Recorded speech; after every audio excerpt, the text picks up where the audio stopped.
Carole Delaunay d'être présente aujourd'hui, ainsi que David Gallois. Donc, je vais leur...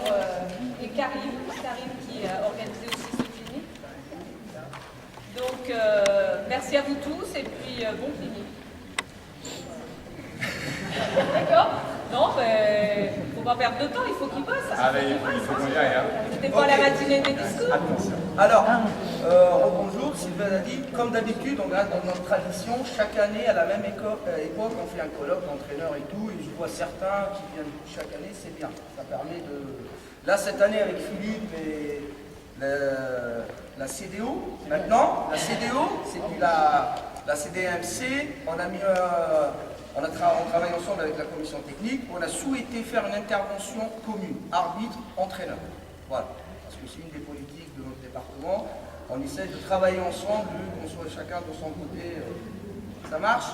Alors, du coup, on a Carole, pour ceux qui ne la connaissent pas, qui est responsable des formations des arbitres en zone ouest, arbitre international, FIBA, et qui a fait les Jeux Olympiques aussi, pour ceux, je pense que voilà. David, qui est CTR,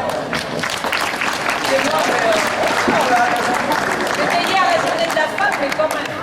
David, qui est CTR Limousin Poitou-Charentes, qui est aussi assistant sur les U16 filles et responsable de la formation de cadre en Poitou-Charentes.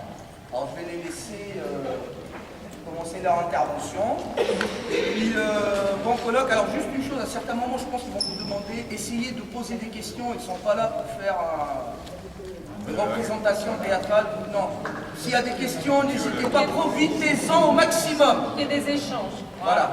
Bon.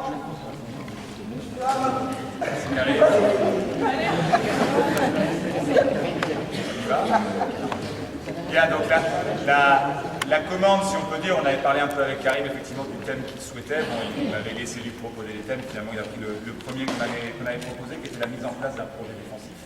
Donc l'idée c'était vraiment de partir sur quelle mise en place on peut avoir avec les jeunes. Donc là on est avec un groupe de cobayes de Minime France, Minime Région, donc ça va être parfait pour pouvoir démontrer ce sur quoi on va pouvoir travailler avec un groupe de jeunes.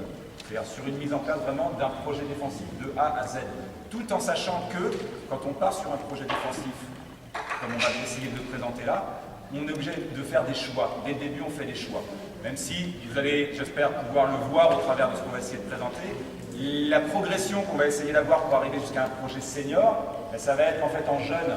On doit malgré tout leur proposer plusieurs options, être capable de leur montrer comment défendre d'une manière et d'une autre, pour que quand ils arrivent après en senior, le coach puisse dire voilà, moi ma philosophie défensive c'est de défendre comme ça, et que les joueurs connaissent ces principes-là.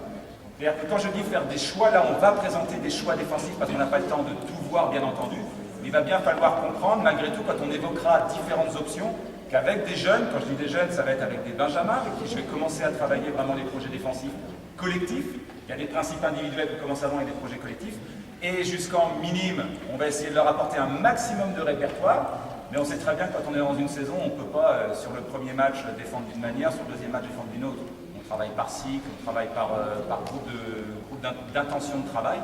Et au fur et à mesure des saisons, on essaye de donner un maximum de bagages défensifs aux joueurs.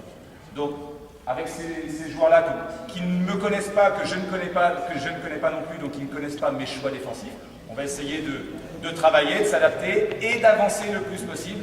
Parce qu'avec Carole, nous sommes déjà intervenus ensemble sur un colloque, on sait très bien qu'on en prévoit beaucoup, on n'a pas le temps de tout faire, rarement. On va essayer quand même d'aller le plus loin possible. Comme vous l'a dit Karim, tu me diras toi comment tu l'envisages au niveau des questions arbitrage. N'hésitez pas d'une part soit à poser des questions pendant. On essaiera de se garder toujours un petit temps à la fin de l'intervention pour de l'échange. On sait que c'est jamais là qu'il y a plus de questions. Donc n'hésitez pas à intervenir pendant l'intervention, pendant une situation, avec des questions qui effectivement vont être liées à ce qu'on est en train de faire. Vous n'êtes pas trop dans la prospective de oui, mais après, est-ce qu'on va essayer de le voir. Donc surtout, pour ce qui me concerne, n'hésitez pas à intervenir en cours d'intervention. Moi déjà, bonjour à tous. J'interviendrai en fonction de ce que l'on verra sur le terrain, sur des aspects réglementaires, sur des choses que l'on tolère ou on ne tolère pas en termes d'arbitrage. J'insiste vraiment sur ce que vient de dire David. On souhaite avoir des questions. Je souhaiterais avoir des questions, notamment des arbitres, des entraîneurs. voilà, n'hésitez pas, puisqu'on s'est retrouvés notamment au dernier colloque tous les deux, où aucune question de la part d'arbitre n'était arrivée. Donc c'est une intervention pour les techniciens et les arbitres. On est à votre disposition sur des interrogations que vous auriez, sur des soucis de cohérence par rapport à l'arbitrage, et puis pour que tout soit clair, et que vous parliez tous le même langage, aussi bien technicien que arbitre, pour qu'on s'entende le mieux possible. Voilà.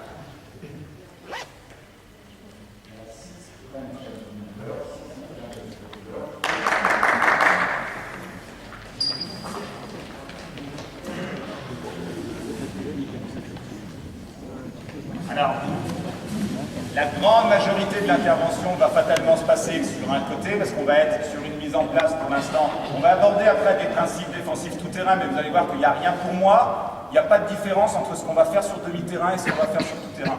Parce que je pense que c'est d'abord une perte de temps si on est sur deux projets défensifs distincts. Les principes défensifs qu'on va appliquer demi-terrain seront parfaitement applicables sur tout terrain. Ce qui va me permettre à mes joueurs de juste avoir à gérer les notions de distance, de vitesse d'exécution, de vitesse d'action et de réaction. Mais pour l'instant, on va donc se concentrer sur le demi-terrain. Après, je vais toujours partir d'une intention avec un joueur en attaque, une porte de balle. Voilà, un défenseur qui vient sur lui. On va pouvoir passer après les autres joueurs, vous allez voir si vous puissiez le voir et le faire, vous allez voir qu'on va évoluer sur le demi-terrain. Je vais donner moi des repères, pour moi ce sont des repères en termes d'espace que je vais donner à mon joueur. Je vais lui donner la position, bien sûr, comment je veux qu'il défende, sachant que sur un non-porteur de balle, je peux prendre l'option de défendre complètement fermé. Et je vais mettre ce qu'on appelle souvent en priorité joueur. Je regarde mon joueur et je coupe mon joueur du jeu avec le ballon. Je ne vais pas uniquement être ciblé face à mon joueur, mais c'est ma ligne d'épaule qui est orientée vers l'attaquant. Et je vais avoir la tête tournée, la main ouverte ici et le pied toujours sur la ligne de passe. Là, avec une intention de couper vraiment la relation de passe. D'accord? Ça va être une intention qu'on va avoir, mais dans un espace défini. Ici, j'ai la main qui va venir, on verra toujours pour reprendre la distance, soit garder la distance, ne jamais être en contact permanent. D'accord? On va être dans une situation de jeu. Ce joueur-là va travailler pour se démarquer, donc ça veut dire qu'ici, on va être systématiquement sur une bascule de la tête, bascule de la main, pour couper la passe, là. D'accord? Sauf que ce joueur-là, je ne vais pas lui demander de démarquer, je ne vais pas lui demander d'être sur pression. On va fixer des principes qui vont être que mon attaquant, je l'autorise à recevoir le ballon au-dessus de la ligne de 3 points. Par contre, il a interdiction de recevoir la balle entre la ligne de 3 points et la ligne de la raquette. J'interdis la passe dans la raquette. Toi, tu es vraiment en passeur fixe. D'accord? Tu cherches à jouer avec ton coéquipier à lui donner le ballon. J'interdis la passe dans la raquette parce que cette situation de backdoor, pour moi, va être exploitable uniquement entre la ligne de 3 points et la ligne de la raquette à la mesure où mon projet fera intervenir des aides défensives. Fatalement. Je vais travailler la relation côté ballon opposé à la balle. Donc je vais interdire cette passe-là. Ça veut dire que dans notre première mise en place, il faut bien comprendre le principe, on pourrait être plus dur à passer, d'accord, il n'y a pas de souci. Tu dois lui donner le ballon. Quand tu as le ballon, pour l'instant tu stops, tu donneras des principes défensifs sur le 1 contre 1, et toi tu dois lui empêcher d'avoir le ballon ici. Alors je ne vais pas te laisser dans l'axe, je vais te mettre côté ballon. On y va? Allez, go. Très bien, redonne, recommence, démarquage. Ok, redonne.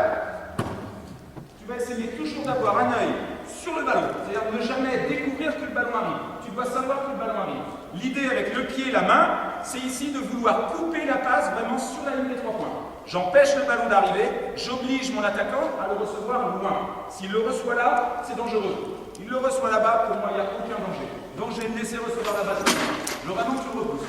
Toi, ton objectif, c'est soit d'accepter tout de suite de sortir de recevoir la balle là, ça veut dire qu'il n'y a aucune intention de duel, soit d'abord de vouloir recevoir le ballon ici, essaye de passer devant lui ici, il faut, essaye de lui avoir la balle, la recevoir, si possible, à l'intérieur des 3 points. Allez, go! Non, pas dans la raquette. Dans la raquette, t'as pas le droit. Là, encore. Là, c'est trop facile. C'est trop facile. Pour l'instant, tu défends pas. Tu es en train de t'échauffer. Pour l'instant, tu défends pas. Ok. Alors, les deux joueurs qui vont bien se séparer. Il va encore plusieurs passer pour savoir la situation. Allez, on va réagir très vite. C'est parti. Allez, le principe. Couper la ligne de passe. Laisse recevoir. Non, pas de surpression. Il sort à 9 mètres. Tu le laisses recevoir la balle. D'accord? Enchaîne, encore, redonne. Là, c'est pas une situation pédagogique. Hein. Mon joueur, je ne lui ferai pas recevoir la balle, la redonner. Moi, ça ne m'intéresse pas. Même si je veux vraiment lutter sur les intentions défensives et faire comprendre à mon défenseur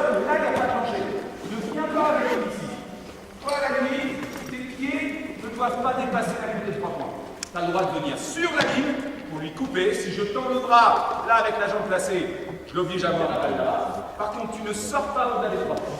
D'accord? Et l'autre. Voilà, défendez dur, défendez dur, défendez dur.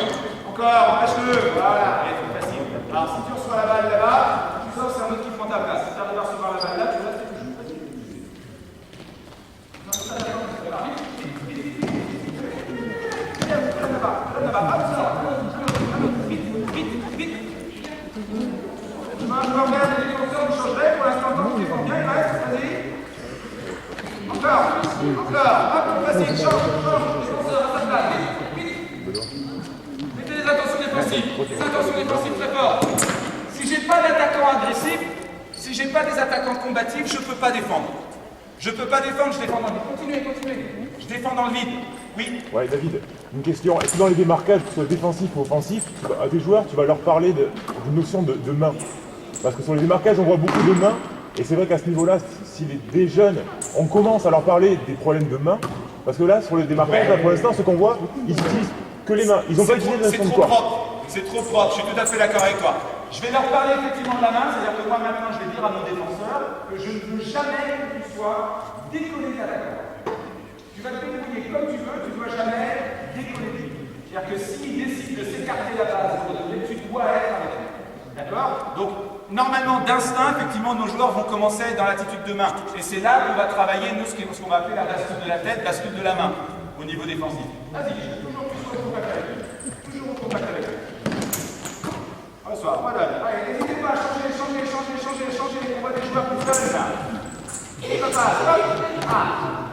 Là, c'est mieux, j'ai des attaquants qui commencent à vouloir passer devant. C'est-à-dire que moi, en défense, si j'accepte que le défenseur descende, allez, descend, là, je me demande, on va tout couper, tout couper ici. Je regarde dans ses épaules, je vois le ballon, je vois mon joueur. Et ici, je dois être au contact avec lui. Parce que pour moi, c'est, même en jeune, et encore plus en jeune peut-être, impossible de défendre en n'ayant aucun contact avec l'attaquant. Pour moi, c'est impossible. Défendre dans le vide, c'est-à-dire que lui va de toute façon me balader, recevoir le ballon où il veut, passer devant moi. Par contre, si je suis au contact avec lui, là, je prends un contact avec le dessus de la main. Ici, j'ouvre vraiment la main. Si tu décides de passer devant moi, moi, je vais t'empêcher de passer. Je l'empêche de passer devant moi. Il n'a pas le droit de passer devant vous et d'être entre eux. Vous devez toujours être entre lui et le ballon. Obligation. Allez, go. Encore. Et on va passer tout de suite à la transition avec le joueur qui est sur la balle. On va se mettre en situation de 1 contre 1. Voilà. Là, je commence à avoir un petit peu d'intensité défensive. Ah, laisse-le pas passer. Très bien, regarde. Coupe la passe. Bien. Mieux. Encore, laisse-le pas passer sans toi. Ok. C'est bien. On va se mettre sur cette transition très vite parce qu'il faut qu'on vienne vers du concret quand même. Avec le joueur qui maintenant, donc sur cette même situation. Si j'ai pas ça, pour moi, tant que je n'ai pas ça, cette intensité-là, je ne peux pas défendre. Je ne peux pas défendre. On est bien d'accord. Si vous laissez l'attaquant passer devant vous et prendre le ballon dans les stickers de raquette à chaque fois, ça ne sert à rien. Si je le laisse recevoir la balle à 4 mètres, ça ne sert à rien. Un dribble, il est au cerf. Moi, je vais l'obliger à jouer au minimum en 2-3 dribbles. Et je vais donner le temps à mes coéquipiers de défendre avec moi. Donc, on va encore venir dans nos principes défensifs. Voilà. On va être ce qu'on va appeler sur une priorité fermée. Moi, je me mets en situation fermée quand mon joueur est entre la ligne des 3 points et la raquette. C'est-à-dire, en fait, ce qui va se passer en dessous de la ligne des lancers francs. J'aurai des straps, je ne vais pas mettre du strap partout, parce que c'est embêtant à enlever après. Mais j'aime bien marquer les lignes, les prolongements de lignes. Prenez le repère de la ligne des lancers francs. Quand le joueur est en dessous de la ligne des lancers francs, je suis en attitude fermée. Dès qu'il passe au-dessus, c'est-à-dire qu'il va sortir de la ligne des 3 points, je vais être en attitude ouverte. Ça veut dire que dès que mon joueur est sorti là-bas, pour se démarquer, je suis ballon, joueur. Je le laisse recevoir la balle. J'ai coupé la passe, il décide de sortir, je m'en mets en attitude ballon joueur. Maintenant, ce qu'on va demander, c'est quand tu as le ballon, ça va être de jouer le 1 contre 1. Toi, tu dois défendre à plat. On ne va pas donner d'orientation. À plat, ça veut dire les épaules alignées avec lui, et là, je vais être effectivement sur ma distance de garde. Je ne vais pas le chercher, parce que si je le laisse recevoir la balle là, c'est pas pour aller le chercher si loin. Donc on va défendre à plat ici sur la ligne, et tu vas pouvoir attaquer soit la ligne de fond, soit le couloir central. Sachant que toi, je veux que par contre, tu lui interdises de venir couloir central. Ça va être ma priorité sur la défense porteur de balle. Ça reste du très classique. C'est le no middle, interdire le milieu, couper le milieu, comme vous voulez. Et je vais demander à ce joueur-là, quand l'attaquant décide d'attaquer au milieu, d'être capable... Non, c'est d'attaquer là-bas, c'est au milieu. Le milieu, pour moi, ça va être passer avec ton objectif. C'est de passer au coin de la raquette ou en dessous. D'accord? Tu n'as pas le droit d'aller dans l'autre quart de terrain. Donc tu dois, avec le corps, être capable de faire obstacle, pas avec le bras, mais être capable sur le dribble de réagir là, et venir mettre le corps en obstacle pour le repousser vers la ligne de fond. Et derrière, vous jouez 1 contre 1. Ça marche? Allez, on y va. Ça passe. Voilà, hop là. Ah, j'ai un joueur bien docile qui prend tout seul la ligne de fond. Tant pis, rotation. Allez, encore.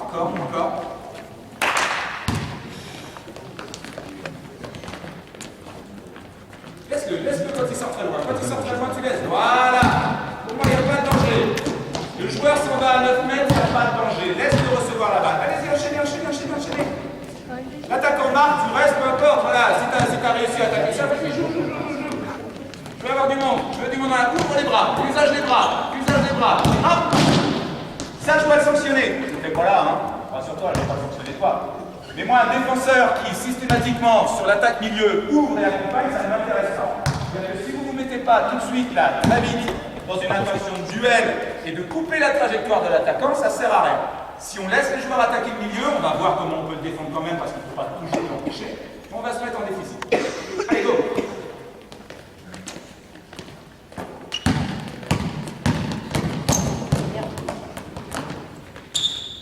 Allez, rotation, 2 autres. Vite. Et mettez-vous un peu dans le duel. Les attaquants, vous voulez absolument marquer. Si vous marquez, vous restez en attaque. Hop, tu restes. Allez, défenseur, dessus, vite. Ne l'attends pas pour te démarquer. N'attends pas le défenseur pour te démarquer. Hop, rotation. Un défenseur, un attaquant, vite. La passe. Bien, la défenseur. Non, c'est trop tard. Vous allez décoller légèrement les talons. Si vous posez les talons au sol, vous n'allez jamais pouvoir réagir, vous allez partir vers l'arrière. Par contre, si vous êtes là, les talons sont décollés, que vous bougez les appuis, vous avez les mains qui sont actives, je ne reste pas passif. Dès que le joueur prend le milieu, il doit être capable de venir me mettre face à la ligne de touche. Il va attaquer facilement là, mais c'est pas grave. Ça n'est pas grave. Si l'attaquant va marquer ligne de fond, pas de point pour lui. S'il va marquer par le couloir central, sanction pour vous. D'accord? Vous voyez les joueurs, là, il y aurait systématiquement 3 pompes là, pour le défenseur qui a laissé passer au milieu. Systématiquement, parce que vous devez comprendre que ça, c'est interdit. Qu'il aille marquer ligne de fond, pas grave. Qu'il aille marquer au milieu, grave. Allez, go! Très bien, pas gagné. Rotation. Si tu as gagné ta défense, tu restes en défense, hein, peu importe. Ah, tu veux pas défendre.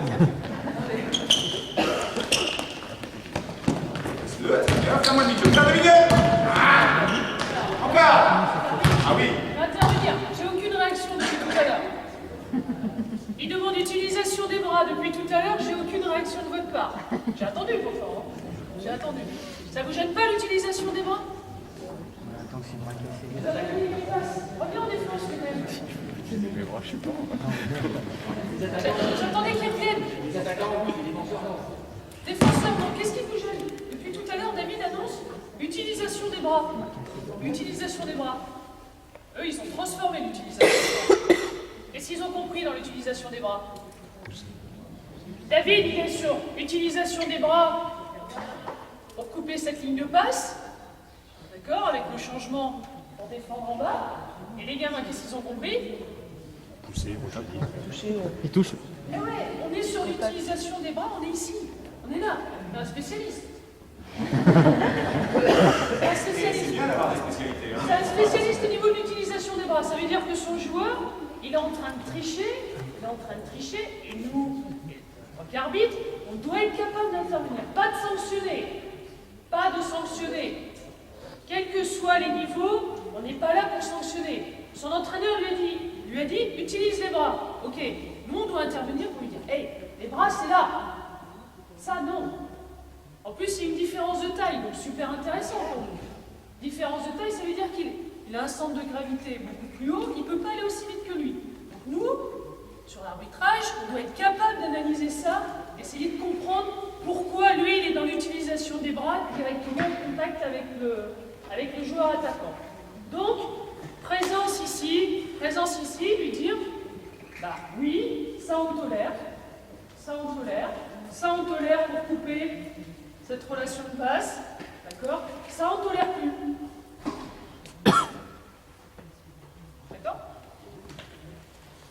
N'oubliez pas, la ligne, c'est un bras ouvert qui coupe la ligne de passe et une main qui de temps en temps va permettre de garder le contact ou l'avant-bras. L'avant-bras, le poignet, ce que vous voulez, mais défendez dur. Derrière, vous inverserez les bleus, vous passerez en attaque et les verts en défense. Hein. Allez, go! Il faut que tout le monde puisse se défendre quand on va mener vers des sur l'équipe. Toujours pas! Toujours pas! Je pense que je vais, même si vous n'êtes pas mes joueurs, je vais réellement mettre des sanctions, les garçons. Parce que si vous ne me faites pas l'effort de venir fermer le milieu, je ne sais pas comment on va pouvoir avancer sur le projet. Donc si vous n'avez pas l'intention de venir empêcher le mec de rentrer au milieu, ça va être 2 points pour toute l'équipe. Ok? Go! Empêche-le d'attaquer le milieu. Empêche-le d'attaquer le milieu. Non, pas avec le bras, avec le corps, avec le corps. Est-ce que vous sanctionnez ça? Ça va? Changez, c'est moi l'attaque. C'est moi l'attaque. Est-ce que vous êtes dans la sanction là-dessus? Est-ce qu'il a pris un désavantage, l'attaquant? Non, Bah non, c'est juste ils un ont pas mis quand même, c'est le défenseur défenseur qui s'est posé. un peu empêtrer les appuis. D'accord? Donc oui, je suis d'accord, il y a contact. Oui, il y a contact. Est-ce que le contact crée un désavantage pour l'attaquant? Non. Donc, on doit être dans la capacité de lire le jeu et de savoir si est-ce qu'on doit sanctionner ou pas là-dessus d'une faute. Oui, il y a contact. Non, on ne sanctionne pas. Il est tout seul pour aller marquer. Ce que je voudrais, c'est vraiment... Écarte-toi un tout petit peu, recule. Défenseur, fléchi, appui un peu plus large, et les talons, la décollée, bouge les appuis s'il faut, d'accord? Vous l'avez pas encore fait, les verts, vous allez le faire. Avec une attitude de bras ouverte large. Si ce joueur décide d'attaquer là, je veux que tu viennes fermer avec le corps, là. Le repousser en bas. D'accord? C'est vraiment l'idée que vous devez avoir. Si le mec il vous rentre dedans, je ne sais pas s'il y avait du monde qui était à La Rochelle, hier soir, le nombre de passages à l'enfort de foot offensif qu'il y a eu donné, parce qu'à un moment donné, le défenseur il vient poser le sternum en face là. Il vient se mettre d'une manière propre, le mec il lui rentre dedans, ça fait partie du jeu. Vous êtes en minime, vous êtes capable de le gérer physiquement ça. D'accord? Il y a une question.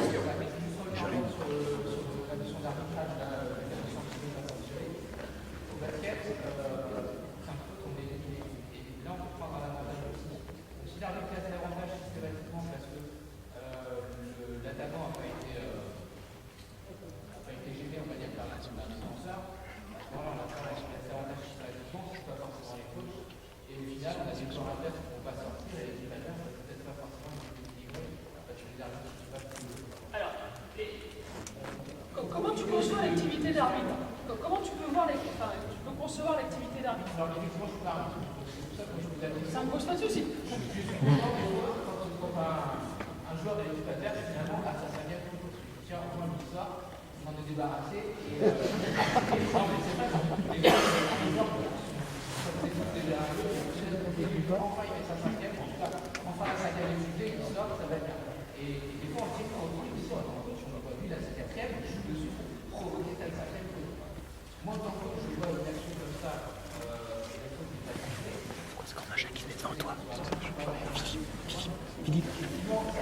Merde, je peux plus. Il va plus rien avec ta grande tête.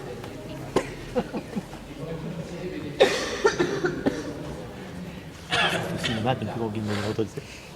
C'est une façon de voir les choses, c'est-à-dire que chaque arbitre a sa manière de diriger le jeu aussi, et en fonction des joueurs et du niveau proposé. Là, ça tombe très bien que tu réagisses, je l'ai fait exprès justement, je me dis qu'il va réagir sur une faute qui vous semble évidente, grosse, mais où finalement il n'y a pas de prise d'avantage de la part du défenseur, puisqu'il tombe tout seul et le joueur va marquer 2 points très facilement. Mais ça c'est de la théorie, mais 99 fois sur 100, la faute elle est sifflée. Et le panier.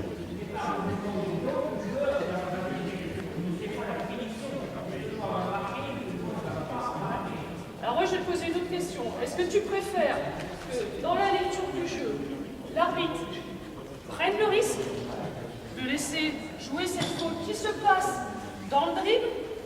D'accord? Elle se passe dans le dribble, on sanctionne. Quelqu'un, un arbitre qui sanctionne ici, je dis bien, bonne faute, aucun problème. D'accord? Et sans aucun problème, sur ces niveaux de mini-championnat de France, elles seront sanctionnées. D'accord? Sur des niveaux un petit peu plus hauts, le championnat de France, cette faute peut ne pas être sanctionnée dans la lecture du jeu parce que le joueur va être capable d'aller au bout et peut-être de provoquer une faute sur tir. Qu'est-ce que tu préfères? Une faute dans le dribble, avec tout ce que tu m'as dit tout à l'heure, peut-être sa 5e faute, voire plus loin dans le match, il va être sanctionné, il ne pourra pas défendre, il ne pourra pas jouer. Ou est-ce que dans la lecture de jeu, finalement, d'avoir laissé jouer, avoir une faute sur tir, dans la lecture du jeu, dans l'anticipation, dans je l'ai joué, je suis tolérant, les joueurs comprennent, est-ce que ça se discute pas? Voilà, donc cette faute peut être sanctionnée, aucun problème. Après, plus tu montes, plus tu vas lire le jeu, plus tu vas te dire, ok, il y a contact, il tombe, il va au bout, derrière c'est 2 plus 1. Laissez, je dirais, les arbitres diriger le raccourci, ils font pareil des deux côtés. Laissez-les diriger et essayez de comprendre pourquoi ils laissent passer ce genre de faute. Il n'y a pas d'incidence. Surtout en jeune, juste pour finir là-dessus, c'est un peu la double peine. Parce que le jeune qui est en défense, il fait l'effort d'essayer de défendre, il se prend un peu les pieds dans les siens, il tombe, il est sanctionné sportivement parce qu'il n'a pas réussi à défendre, il met ses copains en déficit, et si en plus derrière il prend la faute là-dessus. Par contre, si c'est du contact de bras, effectivement, tout ça, après c'est comme on dit l'appréciation de l'arbitre. Mais comme tu dis, la différence en jeune et en moins jeune, ou en termes de niveau de jeu toujours. La première option qu'on leur a donnée là depuis tout à l'heure, c'est de défendre fermé. Ça, c'est avec des joueurs pour moi qui ne vont pas encore avoir suffisamment de repères dans le jeu, pas assez d'aisance dans le jeu. Je vais leur demander quand même d'abord de se concentrer sur leurs joueurs et en ayant un œil au ballon. Parce que c'est la situation et c'est pour ça que oui, il va y avoir des prises de contact, peut-être parfois ils vont tenir un petit peu, on va essayer de gérer ça bien entendu.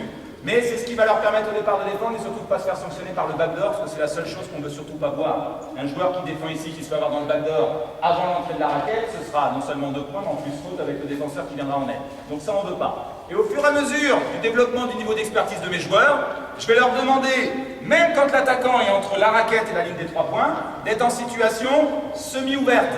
Semi-ouverte, c'est une main au joueur qui désigne le joueur, qui ne touche pas, fléchit, toujours, attitude défensive, agressive. Une main au joueur, une main au ballon. Et le regard, alors, la fameuse vision périphérique, s'il vous plaît, on oublie. On oublie. Parce que c'est bien beau de dire qu'en regardant ici, je vois tout le monde, mais je ne suis pas capable de dire ce qui se dit, ce qui se fait, ce qui est machin, qui a fait quoi. Donc je suis obligé quand même d'être sur une bascule de la tête, sur toujours cette idée de dire, oui, mais là, on peut voir des deux côtés si tu regardes au milieu. Non, on est toujours sur une bascule. Donc je prends des infos permanentes. Mon joueur, le ballon. Mon joueur, les ballons, parce qu'on va voir qu'on va demander de la réactivité progressivement au joueur en fonction des deux. Et c'est là le niveau d'expertise. Dans un premier temps, je m'occupe de mon joueur et j'essaye d'empêcher le ballon d'arriver, parce que le ballon va venir, donc je vais pouvoir gêner. Et progressivement, je vais devoir multiplier la prise d'infos. Donc c'est ça l'expertise. Donc on va commencer à ouvrir un tout petit peu, sachant que sur une ligne joueur-ballon, quand il se démarque, d'accord, ici, alors c'est pas là, hein, là j'ai pas une main balancée, une main au ballon, une main au joueur. Quand il est en train de se démarquer, vas-y, là je vais être en capacité à descendre avec lui, remonte, là je peux, boum, là toujours pareil, je le laisse sortir. Ok? Sauf qu'on va le faire de l'autre côté. Donc on a un deuxième attaquant ici, notre passeur qui va être dans le petit choix, tu peux donner à droite, tu peux donner à gauche. On va être sur le même principe dans le 1 contre 1 où les défenseurs, s'il vous plaît, vous allez me fermer le milieu parce que de toute façon, si les attaquants arrivent à passer au milieu, ils restent en attaque, vous restez en défense. Si vous arrivez à les envoyer ligne de fond, ils passent en défense, vous passez en attaque. D'accord? Les mêmes joueurs qui étaient sur le terrain. Donc ça, c'est le principe. Mais là, d'un côté, voilà pourquoi maintenant je veux qu'on soit au départ sur l'attitude joueur-ballon. Mets la balle à droite, là sur ta droite. Tout de suite, ça va être venir, toujours désigner joueur-ballon, mais en rentrant les deux pieds dans la raquette. Alors, en fonction de l'aisance de vos joueurs et de l'aisance de l'adversaire, ça c'est pareil, au niveau expertise, soit je vais rester à cheval sur la raquette, joueur-ballon, soit je vais complètement me mettre ici. Si ce joueur-là, c'est pas forcément un mec qui va se mettre dans le tir, c'est pas quelqu'un qui va bouger, qui va courir dans mon dos et tout, je vais pouvoir venir ici. Si c'est quelqu'un qui va être réactif, je vais rester un petit peu proche de lui, et ça va aussi dépendre de la confiance et de la capacité, de la confiance que je vais avoir dans mes coéquipiers. dans sa capacité à tenir les duels. Parce qu'on est bien d'accord que le meilleur projet défensif du monde, c'est chacun tient son duel et pas d'être défensif. C'est ça l'idée. L'idée, c'est d'en arriver là. C'est qu'on n'ait pas besoin d'aider. C'est quand même l'objectif principal. Seulement, on sait que c'est pas réalisable en jeune. J'irai même plus loin, même hier soir, ça n'a pas été réalisable tout le match. Pour ceux qui étaient... Il y avait du monde au match hier soir? Oui, certains? Ouais, vous me dites hein, si j'ai des bêtises, hein, des personnes qui sont fortement impliquées dans le match, on l'a vu hier. Oui, c'est là. Il m'a semblé. J'ai vu le cacher par là. Mais vous me dites si j'ai des bêtises. Moi j'ai vu un match au début où les duels étaient tenus. Côté La Rochelle, je parle de côté La Rochelle, côté Monaco peut-être un petit peu moins, ils sont rentrés dans le match inversé, mais ils ont tenu les duels. Il n'y a pas eu besoin d'aide depuis le premier quart-temps, on n'a pas vu une action d'aide défensive, il n'y en a pas eu besoin. Et par contre, plus le match avançait, plus on se rendait compte qu'il y avait besoin. Donc même à plus haut niveau, on a besoin de rentrer dans les aides. Donc là, nous en jeune, on va leur donner cette option, parce que je veux le faire travailler, je veux le faire progresser, mais je ne veux pas le mettre en échec permanent. C'est impossible à gérer. Donc je vais créer des intentions défensives. Si tu ne fermes pas le milieu, vous allez souffrir parce que lui ne pourra pas intervenir, il sera là. Tu pourras intervenir sur le point de jeu. Il n'y a pas de demi-cercle là, mais vous savez qu'en 2015, il apparaît pour tout le monde. Hein. Toute catégorie, 2015, etc. On utilisera le demi-cercle, la nouvelle raquette, machin, on aura la totale. Donc il ne faudra pas avoir les pieds dedans. Le ballon est là, Kernel. Toujours fléchi, joueur, ballon. Ton joueur, le ballon. Mets-toi en place. Voilà. Ici, on va vouloir te fermer le milieu. C'est-à-dire qu'il va vouloir attaquer peut-être au milieu, tu viens à cheval sur la ligne. Là, prends la place. Et Karim, tu aurais pu me donner des défenseurs quand même. Johan, progresse. Il est là. Ils ont peur, ils ont peur de faire. Non, en fait, lancez-vous. Viens fermer, je préfère que tu viennes trop haut, parce que c'est pour ça que ton collègue est là. La première attitude aide défensive qu'on va donner, je vais demander à ce joueur, franchis pas la ligne. Et là, de ton côté, tu t'occupes de ton joueur du ballon, tu lui fais confiance. L'attaquant a voulu prendre le milieu, tu dois être capable de l'enfermer. Soit il va sortir là, il va partir là-bas, pas de problème, tu le face à lui. Par contre, si tu viens lui fermer, Harold Smith, logiquement, il va te poser un reverse sur un changement de main, il va attaquer le cercle, et tu vas courir avec lui. Restez à côté de lui en permanence, et toi je vais te demander quand lui va appeler aide, parce que quand tu vas appeler aide, c'est quand tu ne seras plus entre le ballon et le panier. Tu es à côté du ballon, il va te falloir quelqu'un pour l'arrêter. Donc toi, je vais te demander de venir, mais de venir en anticipant un petit peu sur son grille. Il ne faut pas que tu cries aide quand tu es arrivé là. Tu fermes, il attaque, tu dois hurler aide dès que tu es là-bas et qu'il a repris de la vitesse. Sachant que toujours pareil, plus lui, je vais lui développer le physique et les capacités à tenir son duel, plus on sera capable de fermer le milieu, revenir et reprendre le joueur pour le recadrer. On va essayer de l'emmener, pas dans ce qu'on appelle le short corner, là, le coin de la raquette, la ligne, on va essayer de lui donner comme cible le coin de la ligne des 3 points. Je sais très bien qu'il va aller là, mais moi je vais me donner comme objectif de l'emmener là-bas. Parce que si je me donne cet objectif-là, il va aller là. Donc ça ne m'intéresse pas. D'accord? Donc tu vas le faire. Et en aide, je vais te demander de venir à l'extérieur de la raquette. Tu dois être capable de venir aider ton coéquipier là. Avec les mains et avec une intention de lui faire peur, de l'obliger à arrêter son jeu. D'accord? Vous allez jouer ensemble, tous les deux. Sauf qu'il n'a pas le droit de recevoir la balle dans la raquette. Parce que là, on est qu'à 2 contre 2, ce serait trop facile. Ça marche? On essaye? Allez, go! Allez, démarquage. Très bien. Ferme le milieu. Passe pas dans la raquette, Redonne la balle au meneur, démarque-toi. Vite. Ferme le milieu. Toujours pas. Encore. Non, perdu. Les deux verts en attaque, les deux en défense. Vite. Et les autres, vous changerez juste après. Vite, le défenseur. Vite. Il y en a un. Allez, vas-y, ferme le ballon, toujours pas de question. Ferme le milieu. Là, j'ai un défenseur sur le ballon qui a fait le job. J'ai un défenseur à l'opposé qui ne l'a pas fait. Dommage, tu t'es resté collé sur ton joueur. Le plus se permettre, c'est de lui faire le milieu. Recommencez les mêmes. Oui, aussi. Ferme le milieu.